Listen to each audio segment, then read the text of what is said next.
Hi. Welcome back to our channel. In the previous video number 7, we learned about the formation of p-n junction. In that we discussed about how the hole and electron diffusion occurred in unbiased p-n junction. In continuation of the same concept, let us see how the depletion region is formed. As we know that in p-type semiconductors, holes are the majority carriers and electrons are the minority carriers. Similarly, in n-type semiconductors, electrons are the majority carriers and holes are the minority carriers. During p-n junction formation, as the holes enter the n region, they find the number of donor atoms. These holes recombine with the donor atoms.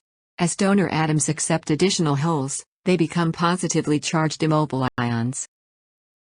This happens immediately when holes cross the junction. Hence, number of positively charged immobile ions get formed near the junction on n side as shown in the figure. As we know that atoms on p side are acceptor atoms, the electrons diffusing from n side to p side recombine with the acceptor atoms on p side. As acceptor atoms accept additional electrons, they become negatively charged immobile ions. They formed near the junction on p side as shown in figure. As the number of holes diffuse on n side, large positive charge gets accumulated on n side near the junction. Eventually, the diffusing holes which are positively charged gets repelled due to accumulated positive charge on n side.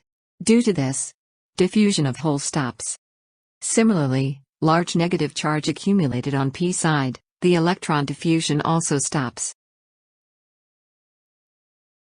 In thermal equilibrium condition, there exists a wall of negative immobile charges on p side and a wall of positive immobile charges on n side. In this region, there are no mobile charge carriers. Such a region is depleted of the free mobile charge carriers, and hence called depletion region or depletion layer. It is also called as space charge region.